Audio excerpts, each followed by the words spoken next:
Hello, and welcome to this Tech Chicago Week webinar on technology that starts in community. My name is Caitlin Closser Peart, and I am the Senior Director of Strategic Initiatives at United Way of Metro Chicago, where we're a partner with P33, particularly in driving inclusive economic growth for the Chicago region through innovation and technology. United Way of Metro Chicago brings together business, government, philanthropic, individual, and community leaders to deliver funding and resources while amplifying the expertise of nonprofit organizations across Greater Chicago. Through our impact grants, Response Fund, and 211 Metro Chicago, which is our free 24/7 health and human services helpline, we help people meet their basic needs, such as access to food, stable housing, and healthcare. And through our Neighborhood Network initiative, we work alongside neighborhood partners to address local priorities and create communities where all people can thrive. A big part of our philosophy at United Way is that residents know their neighborhoods best, including their biggest challenges and greatest opportunities. They know what they want and need because they are innovative and resourceful. And since technology is one of the most exciting frontiers in our world today, we're pleased to spotlight a few examples of community-led transformation built around new technologies. I'll be moderating today's conversation among our brilliant panelists, but before we get started, I'd like to thank a couple partners who helped make this webinar possible today. I want to offer a special thank you to Tafer Hamed, Chief Growth Officer at P33, for your partnership. I also want to thank our partners at Claretian Associates, the lead partner for our South Chicago Neighborhood Network. Claretian was a major driver in bringing this idea to life. They weren't able to be present today, but we do have a short video greeting from their CEO, Angela Herlock, that we'd like to share with you. Let's take a look. Welcome to Tech Chicago Week. My name is Angela Herlock, and I'm the Chief Executive Officer of Claretian Associates, a community development corporation on the far south side of Chicago. And we are super excited about what we see happening in our own backyard. Everyone has heard about quantum. And what quantum will do for this century is what the steel mills did for the 18 and 1900s. It's bringing us into a cutting-edge, worldwide presence. And so for us, that's exciting.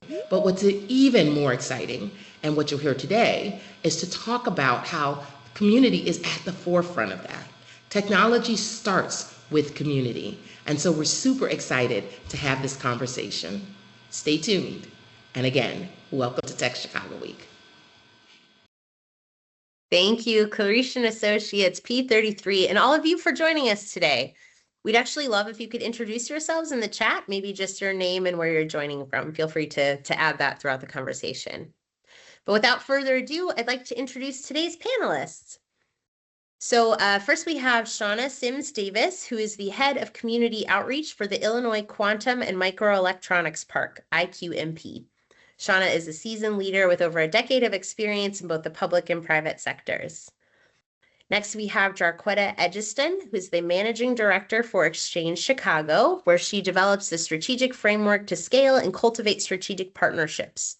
Jarquetta similarly has been in leadership roles in multiple sectors, including nonprofits and higher education. And last but not least, Carlos Nelson is the Chief Executive Officer at Greater Auburn Gresham Development Corporation, a role he has served in since 2003. He is also a mechanical engineer and a certified project manager. Before we begin our conversation, I'll just quickly remind our audience that we also want to hear from you. Hopefully you all noticed our invitation to submit questions to our panelists when you registered for this webinar. We received some great ones. But even if you didn't, we'll invite you to add any questions through either the chat or the Q&A function in Microsoft Teams as you listen. We've reserved some time at the end of this event to answer those questions, and we'll get to as many as we can. But now let's get started. So Shaunna, I'd like to start with a question for you. The arrival of PsiQuantum's new facility to Chicago, which broke ground last fall, has been a national news story. The facility is being built on the former U.S. Steel site in the neighborhood of South Chicago, which Angela alluded to. And you're joining us from the Illinois Quantum and Microelectronics Park, IQMP, which is the name for the full campus where PsiQuantum is the anchor tenant. But you're doing so much more than hosting tenants. You're serving much more as an opportunity builder, even starting with students in elementary school, because quantum is potentially such a game-changing technology. So, Shaunna, I'd love if you could tell us some more about this opportunity building work and how IQMP is part of this ecosystem. But first, could you also just start by telling us a little bit more about what quantum computing is? Yes. First, thank you for having me. I appreciate this conversation and I look forward to the other panelists and the questions at the end. So, just a little bit, first, I'll start with what quantum is, right? Quantum is it's a computing and it's technology that would allow scientists to process information at speeds much faster than any supercomputer of today. It will help lead to breakthroughs in medicine, environmentally, clean energy, finance, and other industries that can help solve some of the biggest challenges that humankind face today. The Illinois Quantum and Microelectronics Park, which I'll probably just say IQMP for everyone, if everyone is okay with that, because it's a mouthful. It's the first of its kind campus. It's built for quantum technology and microelectronics innovation. It's a 128-acre campus that's located in Chicago's southeast side, as Angela stated, on the site of the former U.S. Steel. And it's also designated with an environmental mind, creating additional green space, making the lakefront more accessible to people, which is truly important to the community as we hear while we're out there, ensuring no harm to the air, water, or soil, as quantum does not use any material that's harmful, unlike kind of what was left behind from the steel mills, and all of that will be remediated by the end of the summer. When it is full speed, IQMP will provide thousands of good paying jobs for the region, like system operators, technicians, shipping, logistic managers, construction, maintenance workers. The list goes on. And it's partnering with multiple local organizations from CPS. So I'm sorry, when you asked me about how we're working with students. We've partnered with certain Science Olympiad, Saturday Morning Quantum. And the Saturday Morning Quantum, I think, has gone for 10 weeks or 10 classes. We've had 2 classes graduate. Science Olympiad is still in a lot of the different schools, and it is one of the great things that people look forward to. I hope Great. I have all 3 points for you. You did. I'm sorry. That was a big question. Thank you for, No, for it's hitting okay. all of it really well. Great. Thanks so much, Shaunna. Jarquetta, I'd love to turn to a question for you. So while IQMP is starting to build opportunity as early as K to 12 and is fostering a whole ecosystem, the exchange is laser focused. As a new workforce development hub in the greater Grand Crossing neighborhood, Exchange is an innovative partnership model built to enable local residents to realize the benefits of great jobs in tech. United Ways 211 is actually a tenant in the Exchange space. We were pleased to move in last fall. So Jarquetta, can you tell us more about the Exchange model? Who are you partnering with and what kind of jobs you're training for? Absolutely. Thank you for the question. So at Exchange, one, we believe that talent is everywhere, but opportunity is not. So our role is to close the gap, bringing employers, trainer providers, and community organizations together to create direct pathways into technology careers. Some people, when they find out about Exchange, immediately wonder if it is a sham. It is not a sham. We are a physical space. We are place-based, and we are on the South Side. What makes Exchange unique is that we are not simply a training program. We are a workforce development hub. We begin with the end in mind by asking employers what skills they need today and tomorrow. Then we build the talent pipeline to meet that demand. Our goal is to ensure that local residents can access careers in one of the fastest growing sectors of our economy without having to leave their community. That work requires strong partnerships. Our employer partners help us design the talent pipeline by defining the skills that are needed. They provide mentors and they create hiring pathways. Through our flagship partnership with SDI Presence, we have successfully trained and moved participants from training into apprenticeship as a part of our model. They gain real-world experience while continuing their journey to long-term technology careers. Our training partners deliver industry-aligned technical instruction that prepares participants for real jobs. Community organizations help us recruit talented individuals, provide wraparound support services, and help us to remove barriers that can prevent someone from completing training and being successful in the workplace. We're fortunate to be co-located with organizations that strengthen our impact. SDI Presence, which is a tenant of the Exchange building, is also our employment partner. They provide apprenticeship opportunity and project-based work experience that allow participants to apply their skills in real business environments. United Way of Metro Chicago operates its 211 contact center from our building, connecting thousands of residents to critical resources every day while reinforcing that workforce development and community support go hand in hand. Together with the Comer Education Campus, P33, and many, many other providers, we've created an ecosystem where employers, educators, nonprofit organizations, and learners are working together toward the same goal. We're excited about the future as emerging technologies like AI, quantum computing, and advanced cybersecurity reshape the workforce. We're working with partners across the ecosystem to ensure our community is ready. We may not be training quantum engineers today, but we're working to build the foundational technical skills necessary for the future. We're also helping to develop professional competencies and career pathways that will allow Chicago residents to participate in the next generation of innovation. We're seeing meaningful impacts already.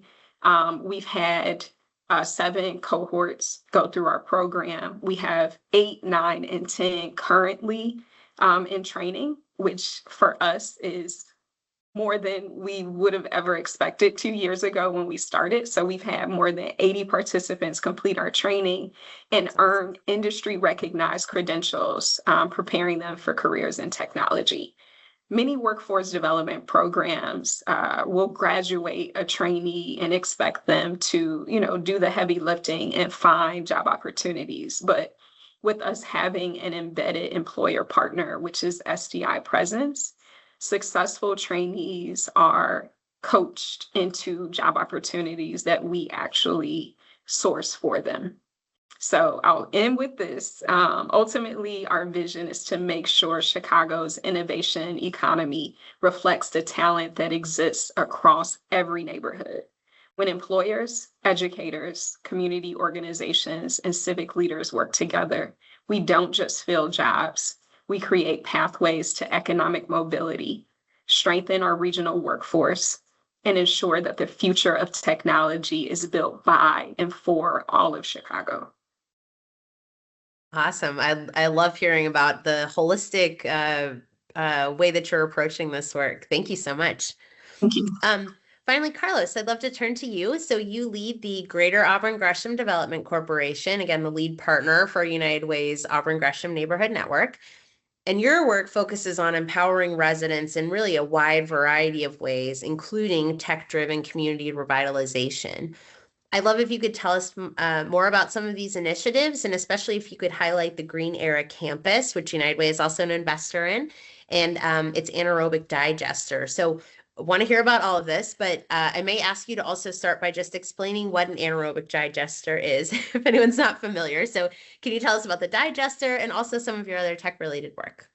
Sure, absolutely. I only need an hour to tell you about what an anaerobic digester is. But first, I want to say thank you to United Way and P33 for having me on this panel. And I love sharing it with Shaunna and Jarquetta, who I've had an opportunity of listening to before, and just some great thoughts from those two ladies. So what is an anaerobic digester? Let's talk the Green Era Campus. And if you don't mind, I'm going to take a step back and kind of set the foundation so the listeners can understand that Auburn Gresham is a community on Chicago's South Side, right along the Dan Ryan Expressway or I-94 headed west.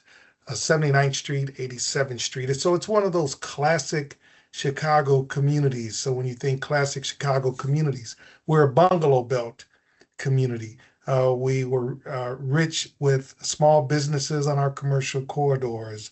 We very strong faith communities, Lutheran churches, Catholic churches, and others. Of course, St. Sabina is anchored right here in the Auburn Gresham community. We had tons of jobs, and one of the things that Jarquetta mentioned, opportunity. So for us here and education, educational options here for our communities. Much of our work is really based on comprehensive community development from an asset-based perspective. So asset-based community development. So what is it that the residents in our community can bring forth that can help improve the qualities of life in our community? And it's the notion of being innovative, being co-creators, thought leaders, ideators, and then, as Jarquetta mentioned, opportunities. So often in communities on the South Side, we look at the negative aspects that are propagated in the media, but they're opportunities. So let's talk opportunities. So 100 years ago, there was a 9-acre site at 650 West 83rd Street that was an International Harvester site. Yay, plenty of jobs, a classic Chicago community. Well, International Harvester closed, and this community, as many other Rust Belt communities, and our story and Shaunna's campus story are very comparable there. And so what was left on this 9-acre site was just a vast wasteland. It was a dumping site. At one time, the city of Chicago picked it up and it became an auto pound. And many residents ultimately found their cars snatched and taken and put it in this auto pound. And then the city of Chicago vacated the site and it sat vacant, ominously vacant, not unlike the now IQMP site. And in 2016, during our one of our community planning processes, a group called Green Era, Jason Feldman and Erica Allen, an African-American woman, talked about this company that they owned, and they were looking at this 9-acre Brownsfield site that sat here in Auburn Gresham community. And so part of the planning around our community planning processes began to infuse conversations and discussions around sustainability and green technology. And this was 10 years ago now, but it was still very foreign for the 1,500 residents that were coming together. Well, Green Era, Jason and Erica were able to procure the site thanks to the city of Chicago, and they bought the site for $1. And of course, and as the IQMP folks will tell you, mediation was much needed. And in our case, in this 9-acre Brownsfield site, it was nearly $3 million of remediation needed. But what was seen as vast wasteland was now seen as opportunity. And then the innovation of, hey, we are, Jason and Erica, looking to build an anaerobic digester. Okay, Auburn Gresham, can you tell us what an Auburn anaerobic digester is? So the Green Era campus now is anchored by this anaerobic digester. Basically, it's a food processing center in which we take food waste, only food waste, which is diverted from landfills, and the food waste is off-spec or expired or contaminated food waste, which is then processed. It goes through this significant processing period, and it is anaerobic, which means there's no oxygen as a part of that. It becomes a slurry. There's billions of microorganisms that are then breaking down this this food waste. And the digester, if you're able to come out to 650 West 83rd Street, you'll see there are two basically silos, and that's where the digestion is really similar to our stomachs, where we take food, and so feedstock to the anaerobic digester. It's processed in our stomachs, just as in the anaerobic digester. Then there's biogas that rises to the top, and in our bodies there's gas that rises as well. And so if for the anaerobic digester, we're able to capture that biogas, filter it a little bit more, creating renewable natural gas, which is then sold, injected into the people's gas system, the system that we're able to use and we're able to thrive and cook with. So that is one of the major byproducts, and we're able to sell that to the grid, and that's where the profit is made. The second, so that's the gas that's in our stomach. The second byproduct is this nutrient-rich digestate, or compost, as we would know it. And similarly, in our bodies, there is a second byproduct, but since it's lunchtime, I'll stop with the descriptors there. So this nutrient-rich digestate, so I talked about the renewable natural gas being sold to the grid. The nutrient-rich digestate is literally created, it's energy that's being created, recircled or recirculated back into energy for growing food through urban ag. And there's hundreds of urban agriculturalists, probably thousands just in this area alone. And in fact, Urban Growers Collective has a huge farm in the Southland, but more importantly, has a wonderful 3+ acre farm right across from the IQMP campus. So imagine this campus, IQMP, once it's fully built, fully constructed, all of the food waste that will come out of whether it's the Advocate Hospital or the Psi Quantum facility, et cetera, can then be trucked or hauled right over to the Auburn Gresham community, the Green Era campus, can be processed for renewable natural gas and compost. And that's the circularity of the work that is going on here, courtesy of the Green Era campus. That's very cool. I love hearing about these technologies that are connecting communities and innovative uses for sites that have just been sitting there being an eyesore for a community for a long time. So thank you so much.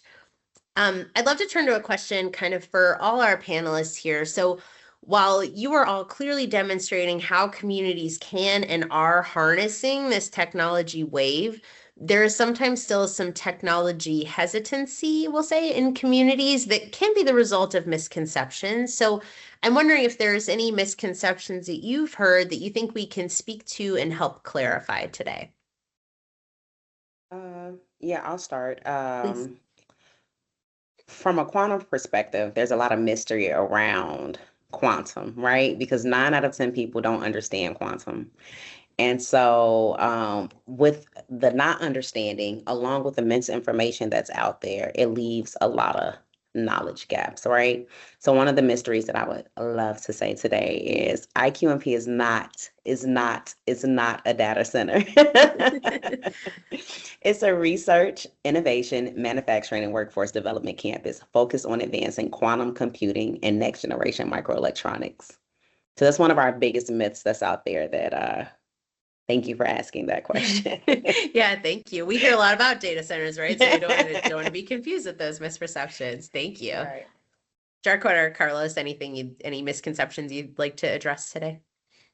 I'd like to weigh in. I shared already that some people don't think that exchange is like a real thing. It is real. We had orientation for our newest cohort on Friday. And 3 of the 29 folks who were there said, I didn't know if it was real either. So as far as Exchange being a tech workforce development hub for the city of Chicago, it truly is, but something that seems true about many people who reach out to us for information is around whether or not technology, they are kind of primed for a career in technology. As far as exchange goes, and truly many other workforce development programs, you don't have to have, a lot of experience. What we are looking for are people who have the desire to be in tech. Truly, if you can turn on a computer and you have, some just idea of what you might want to do in tech, really that is almost all you need, to join Exchange. So I think that people believe that a tech career is only available to those who have tons of experience, a pretty formalized background. But many providers, many workforce development providers like Exchange are open to people who are from different walks of life. We believe that, there are transferable skills that might lend themselves well to a tech career. And if you are willing to stick through kind of the technical training, really, we will provide most of everything else you need. So technology can be for anybody, and likely is if you have a desire to join us. Great. And your programs are non-degree, right? So it's a non-degree pathway potentially into these technology jobs. Absolutely. About 50% of our participants happen to have a degree. The great majority don't have any experience in tech specifically. I think, the people who are probably most vocal about sharing the word about our program are folks who have very non-traditional tech backgrounds. So people who didn't come from tech, but, were able to find their way into Exchange or find Exchange. And we were willing to give them an opportunity. So the great majority of our folks do not have a computer science degree for sure. 50% come with some higher ed, experience, but not likely in tech. Great. Thank you so much. Thanks for helping dispel that myth.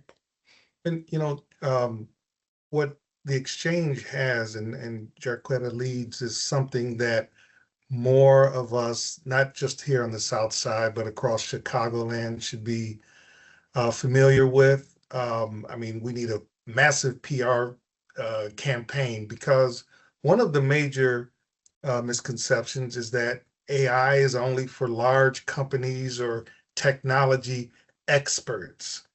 And as Jarquetta mentioned, but in reality, these are tools that can also support small businesses, the not-for-profits and community residents, when people have access and they have training and trusted guidance like what Jarquetta and the folks at Exchange Chicago are providing. I think that's one of the largest misconceptions. I think another one that we hear about is that AI will simply replace people. And the approach here at GAGDC is really to use AI not to replace people, but to minimize the need for that repetitive work, so staff can spend more time on strategy and relationships and direct community service. Those are things that computers aren't able to supplant. And then we also like to remind people that AI should be there to support human judgment, not replace it. That's great. Thank you. And Carlos, I want to mention too, you all are doing some, I'm sorry, go ahead. No, I'm sorry. It seems like there was a delay. I just want to double click on everything that Carlos just said. We've had recently had people out from Amazon Web Services, AWS. They brought in a collective of software developers. Many of them are vice presidents in different ways of different disciplines. We've also brought in people from IBM, who's a partner to IQMP. And they wanted to pay it forward and let our participants know exactly what Carlos just said, that they are not seeing it manifest. They're not seeing it materialize, that AI is replacing the workforce, whereas they are seeing it strengthen people's capabilities, and reduce redundancy, in Okay. ways, but also it is a tool. It is not for them to be used in replacement to people. So sorry for jumping in, but I just wanted to double click that. That is also the experience that we are having, and we've been, contacted by a number of participants, organizations and supporters who have asked us, can we come to provide that reassurance and security to your community that it is not materializing at this point, that like AI is replacing people. We want them to know how to creatively utilize AI, especially because many of the communities that we pull from have just not, they've been left out of the conversation. Sorry about that. Thank you. No, that was great. Thank you. And that's, I think that's also a really important thing to be able to address here today. I just wanted to go back one step, and Carlos, just to say that you're doing some of this work to train small businesses and residents around some of this digital work, right? Yeah, certainly. And just to plug another corporate partner, KPMG, so GAGDC received a KPMG AI Innovation Grant. I think there was A lot of only letters 3 there. worldwide, a lot of letters, GAGDC, KPMG, and AI. All right, only 3 across the country, and GAGDC using that grant to not only start the integration of AI across the disciplines in our organization to help GAGDC become much more efficient, but also allowing us to incorporate, and this is something Shaunna's familiar with, our Neighborhood Business Development Center. So we're a delegate agency for the City of Chicago's BACP is Business Affairs and Consumer Protection, their Neighborhood Business Development Center. And so it allows us to provide training, technology-based initiatives with aspiring entrepreneurs, job seekers, and residents who are focused on the need for practical tools to grow their businesses, for employment and communications, of course,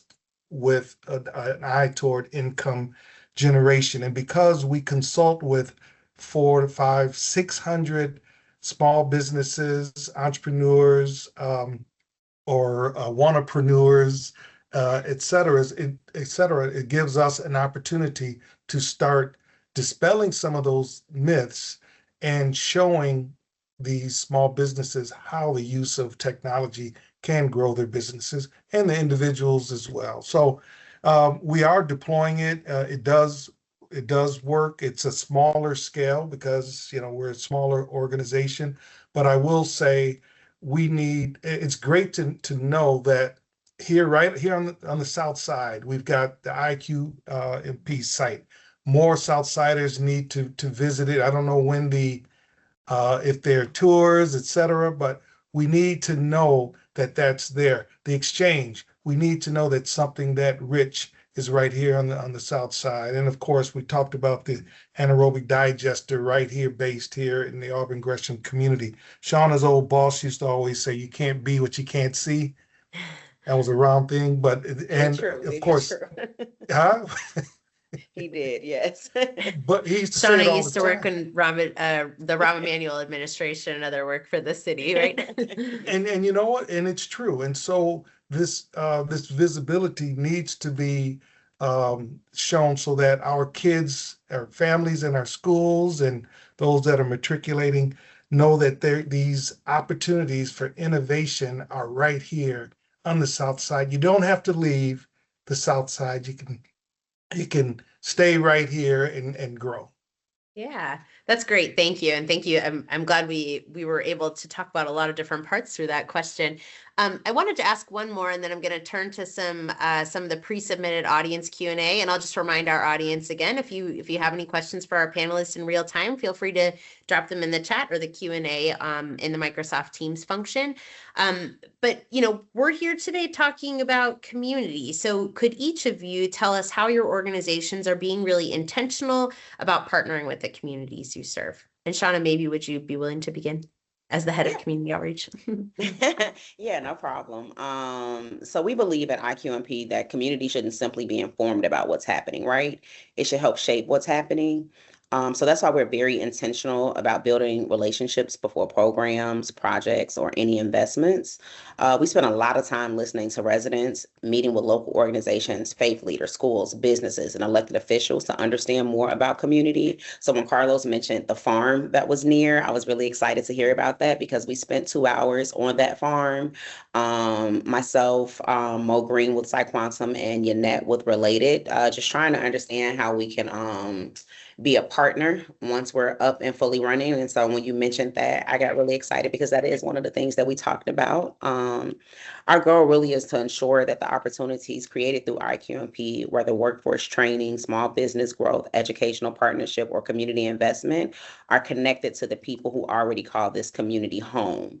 Me being one of the people, I was raised in a Bush neighborhood and I still live in 60619. So this is a passion project for me. And so I'm very, very intentional.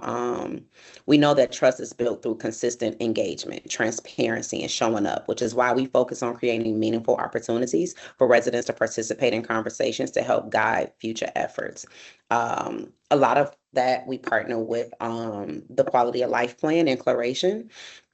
Not only just going to the bigger meetings, but actually being a part of the conception of it, right? Going to those steering committees, being a part of a steering committee right now, just so that we have a full understanding of not only what we think should be there, but what the community thinks, right? Because this is their home and this is what is going to service them. So the Quality of Life Plan has been a great tool for us. Also, community engagement isn't a single meeting. It's an ongoing commitment to ensuring that its historic investment moves forward. The community is not left behind, but is positioned to benefit from the jobs, the careers, the economic opportunities, right? And so, you hear from people that say, oh, we haven't heard. And for the people that say they haven't heard from us, I look forward to you hearing from us because we are in the community consistently. We are going to meet with the businesses, the residents. We are hosting events and hopefully, one, so people can understand more of what quantum is. Two, so they can understand the opportunities that quantum will bring, IQMP specifically. And then three, so that we can understand what the community needs as we continue to grow, because that is the biggest vision, right? We don't want it to happen to the community. We want it to happen with the community. Awesome. I love your ongoing feedback loop you talked about here, right? That this is not a one-time conversation. This is an ongoing relationship that you're building with residents. So thank you. And just to note too, the quality of life planning that you mentioned, Closser Associates, I believe, was one of the leaders in implementing that, right? Okay. Yes, great. They're all over our conversation today in spite of not being here physically. Great. Thank you. Jarquetta or Carlos, did either of you want to chime in? Next. Yeah. Thank you, Carlos. So Exchange is an outgrowth of the Comer Education Campus. Comer has been in the Greater Grand Crossing community for 20 years this year. So we are celebrating 2 decades in Greater Grand Crossing. Comer is the brainchild of Gary Comer, who was born and raised in Grand Crossing, and specifically in Pockettown. So every asset, a part of the Comer campus, was created out of communication, conversation with the community. Comer is really big on having town halls. Each piece of the campus, from the youth center to the high school to the middle school to the soccer field, the track, the 2-acre farm right across the street, were ideas put on the table by the community. And then, with Exchange being its newest asset, the idea about Exchange really came from those community conversations and realizing that the Comer campus had done a really good job of following young people from truly after school programs, after school summer safe haven activities through high school. And then the question was, what happens after you age out of, the current offerings for Comer? And what we realized through these community conversations was that a lot of our young people while they were being encouraged to go to college, there weren't great formal opportunities for them to return to their neighborhood post-college. We have folks who went to Ivy League schools who wanted to come back home, and kind of for what, and so that was where the idea to create a workforce development initiative came from.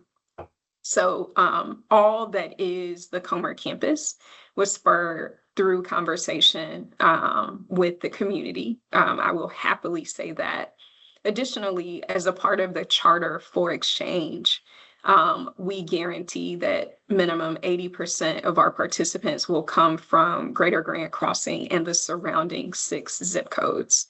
And so we are holding the line on that. Not every cohort, has the same mix.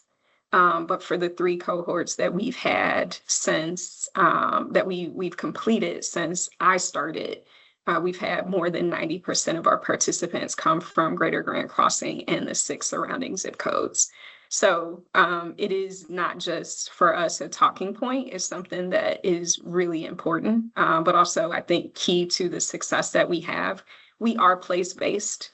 The truth is, right now, not a lot of folks want to commute to a South Side neighborhood for work, but those who are here love it.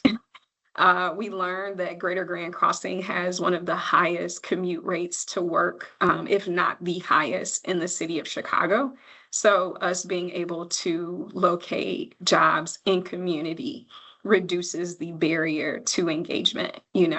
We have an average of 3 adults per household in this community and an average 1 car per household, so with us not having strong transportation infrastructure, with us having such a high commute rate, there are people who gracefully bow out of completing or participating in the workforce because they have to consider, 1, commute to work, but also all of those ancillary impacts. The kid, where's the kid going to be and for how long, So having a place-based space on the South Side just helps us to recruit, from the local community. And then we hold the line. So those are my 15 cents on the topic. Thank you. And just to clarify, you're very intentional about recruiting from the community, around the community, but it is not exclusive just to that community, right? It's open for No. Okay, great. No, we had a question about that. Not at all exclusive to the community, but I will say our early work was in and around Grand Crossing. So right now we have a wait list of over 800 people who are interested in exchange programs. And so we are, kind of slowly but surely working our way through those who have already expressed interest. And that helps us to have a hyper local focus as well. But we are not exclusive. We are not exclusionary. We have folks from Skokie. We have people from the West Burbs, who participate in our programs, but we do have a focus on the South Side. Great. Thank you so much. Answer the question in the chat here. Carlos, go ahead. Yeah, both ladies said things that really resonated with me. So Shaunna talked about the communication, there being a dialogue, an open communication, an honest communication with residents.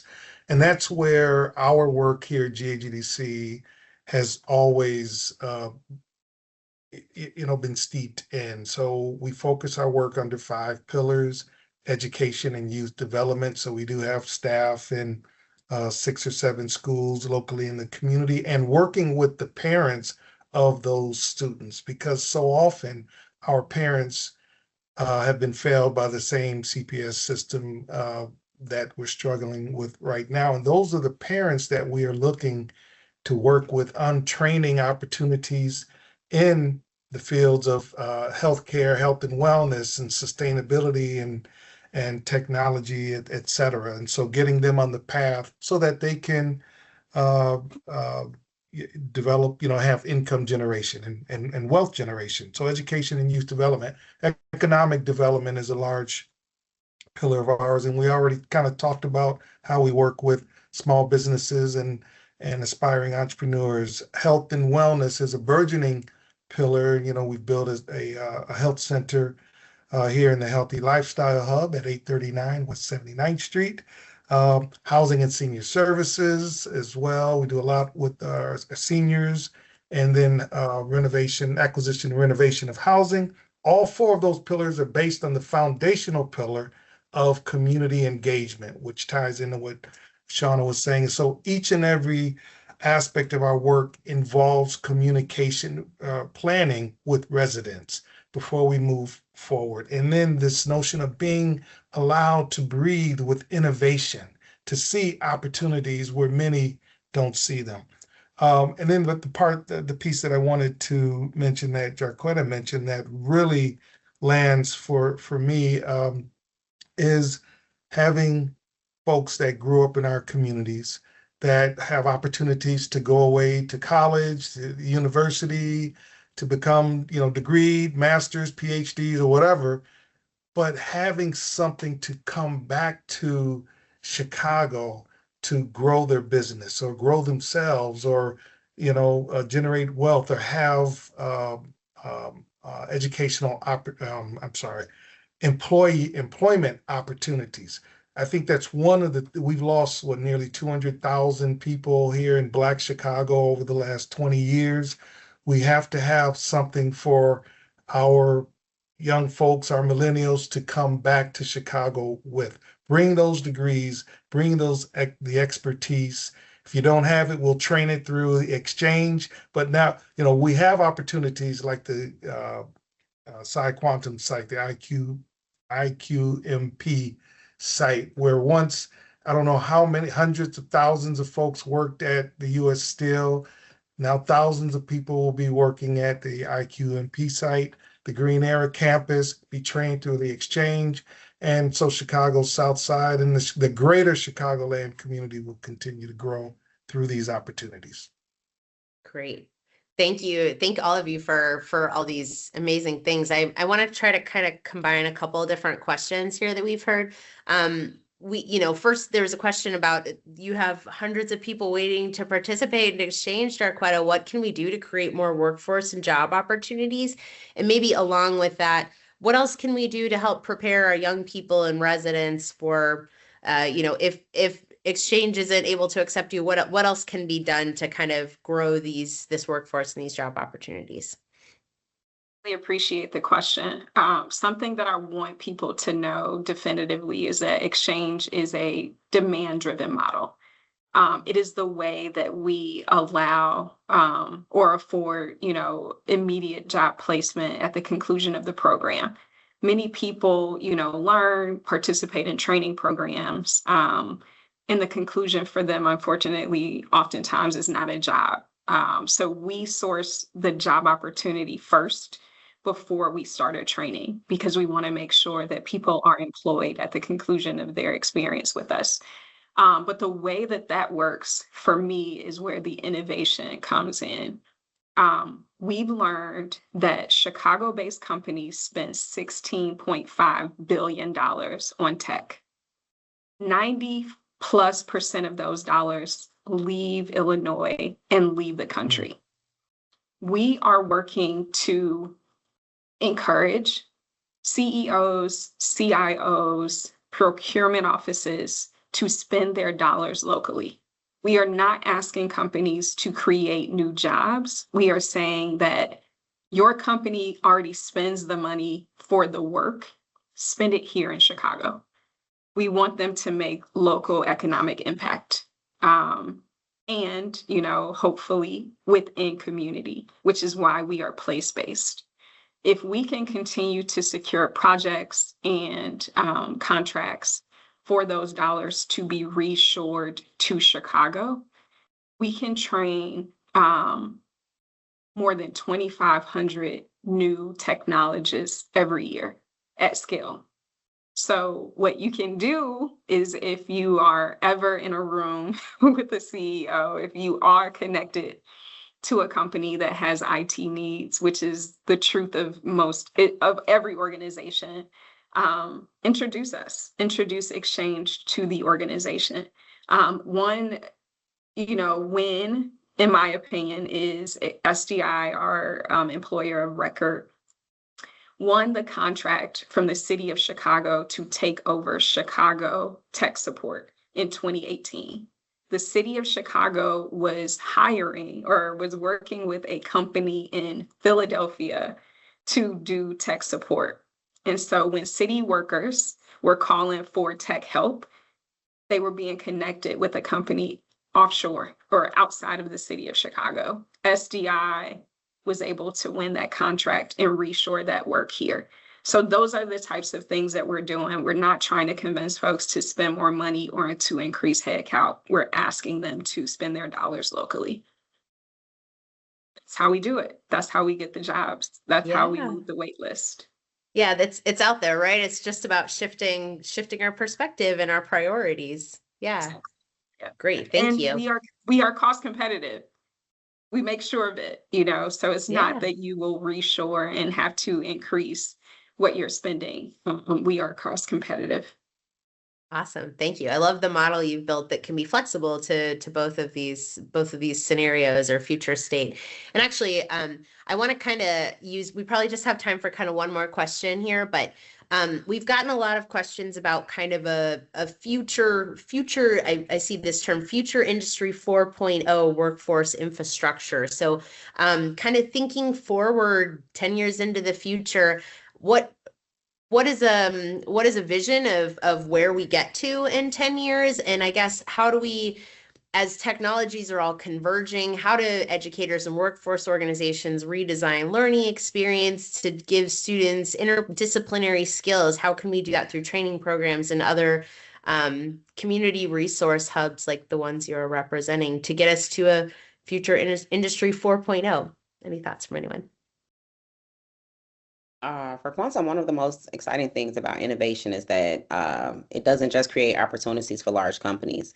It creates opportunities for entrepreneurs, small businesses as well. Every emerging industry needs a network of local businesses supported from construction, logistics to catering, professional services, technology, and workforce training, as you mentioned, right? Which we're super excited about. So for communities, that means innovation can become a pathway to local wealth creation. Entrepreneurs have the opportunity to start businesses, expand existing ones, create jobs, and provide services that meet needs for both residents and growing industry. So when you talk about a world of 4.0 or 10 years from now, right, this is a community that right now is desolate and doesn't have a lot of these things that I just mentioned. And so we're hoping, we're expecting, we're intentional that in the next 10 years, it'll have a lot of those things that I just mentioned, that the community just mentioned, that Jarquetta just mentioned, that Carlos just mentioned, right? All of these, this is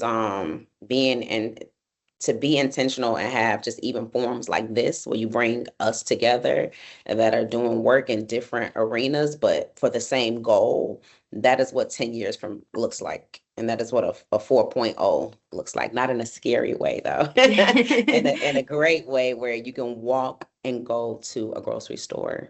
Yeah. That is what it looks like for us in the next 10 years. Yeah, great. Very additive to what's there. Thank you. Other thoughts from our panelists?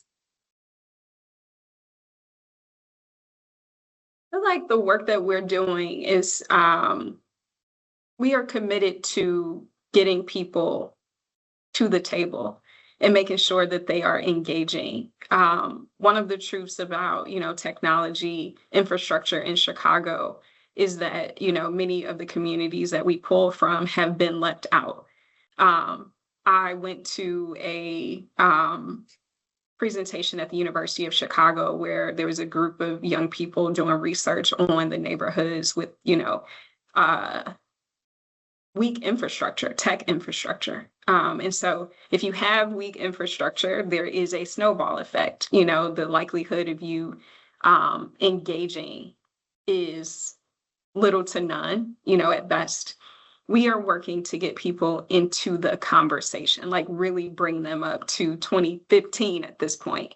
And so what I, think our greatest contribution is that we are getting people workforce ready so that when those future opportunities present themselves, they know about them and they can engage in the conversation. And so, I would say our goal is to get them to the table so that, we can have future oriented conversations. But so many groups are already so behind that even, having that part of the conversation becomes very nebulous for a lot of folks. So I'm grateful, that we're bringing people to parity. That is our goal.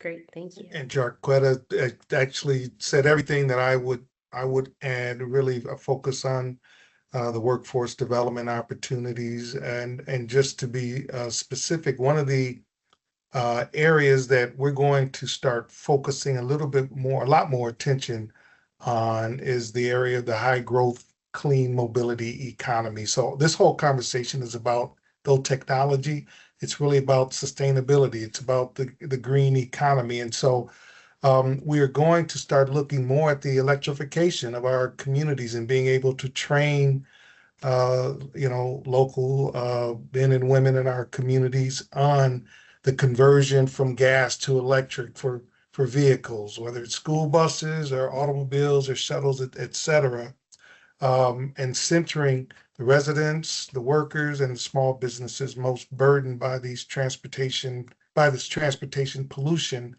in this whole growth industry. So that's an area that we're going to start paying more attention to. Great. Thank you all so much. And speaking of, I apologize, my lights keep turning off. Speaking of sustainability, we're a sustainable building, but sometimes that means the lights go off when I'm sitting in a room here in my office. So I'm so sorry we couldn't get to more questions today. There's a few left in the chat, but I'll just encourage all of our participants in this webinar today to follow IQMP and Exchange Chicago and Greater Auburn Gresham Development Corporation as three terrific examples, among others, of organizations that are helping the community rise from within and bringing communities, like you said, Jarquetta, up to parity. So please join me with a round of applause for all our terrific panelists today. Thank you for all the ways you are building and growing the tech sector right here in our Chicago communities. Before we leave today, I'll just mention a couple more ways to stay involved. First, if you enjoyed today's conversation, we also invite you to check out United Way's State of the Social Safety Net in Local Communities.